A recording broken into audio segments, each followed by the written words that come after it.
Hey, I'm Herald-Sun sports writer John McCann, and the other day I caught up with former Miami Heat forward Shane Battier, who played at Duke University. He's now a college basketball analyst for ESPN. He was in Chapel Hill at the Dean E. Smith Center, where he cast a vote for John Calipari's Kentucky Wildcats, and he spoke to whether or not you might one day find him on your ballot. Player Shane Battier, who's calling the UAB-UNC game. Here in the Dean E. Smith Center, Mr. Battier, does this place give you the creeps? I love this place. You know, I suffered my worst loss as a collegiate player here. I lost to Carolina my freshman year by double digits. That's the only time I lost in double digits, and that was my only loss here in 4 years. And so 3-1 is not a bad record in the Dean E. Smith Center. Now, I mean, it's just a stop between of your run at the presidency of the United States, Mr. Battier. All I'm concerned about right now is UAB, UNC. I miss the game. I miss playing the game, but I'm excited to be part of basketball, and especially college basketball. It was an unbelievable time in my life, and it's great that I'm back at the Battier Road calling some great basketball. How many of these games do you have under your belt now? This is my fourth game. So I'm a rookie. I'm a rookie, and I'm sure I'm making tons of rookie mistakes, but I'm learning, and it's good to be a rookie at this point. Quite possibly you might call the UNC Duke game this season?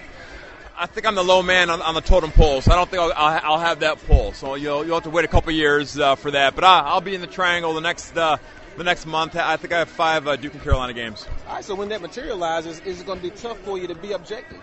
No. You know, I have great respect for both Carolina and obviously I had an unbelievable time at Duke. But hey, my job is to call the game like I see it, with as little bias as possible. And as we wrap it up, mentioning that Duke team, man, Kentucky obviously is pretty good, but you like Duke's chances of being that team in the country who could take them down? Well, they're young, and I think they'll be in the conversation. I think Kentucky is the class of college basketball right now, but there are a bunch of other interesting teams. Louisville is really, really talented. Duke is talented. Kansas is talented, but it will take a lot to beat this Kentucky team in March. I didn't hear you mention UNC in that bunch. They're emerging. I like what they've done, and Coach Williams will tell you the preseason rankings don't matter. They're learning about their teams. They need to shoot the ball a little better. They've been so reliant on paint points that they need Page and the other guys to step up and start knocking down the three-point shot to keep defenses honest. UNC's first game of the season was against Coach LaVelle Moton's North Carolina Central University squad, which plays in the Mid-Eastern Athletic Conference, where there are some really interesting names. Like Howard University has a guy on the football team named God's Power 04. I mean, can you imagine being in school and the teacher calls the roll and says, God's Power? I mean, did he say here, present, or amen? I mean, it's the kind of name that you simply cannot shorten just out of sheer reverence. Like with somebody named Gregory, we might just call him Greg. But you cannot shorten a name like God's Power and just call the guy God, can you? I mean, I couldn't. I mean, and I love everything about the name. I'm just saying it's different, but not as unique as a basketball player for Coach Murray Garvin's South Carolina State Bulldogs. The MEAC will love this name. And I look forward to going on the road with this young man. His name is Doudou Ye, and he is a native of Dakar, Senegal.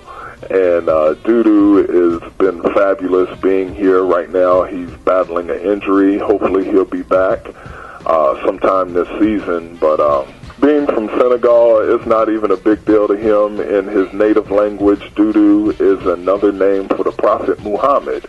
Honorable name where he is from, and, you know, kind of a name with a negative connotation here in the States. So it's going to be fun, and he's resilient, and he's looking forward to it himself. So I think this is something that he's dealt with since being in the United States.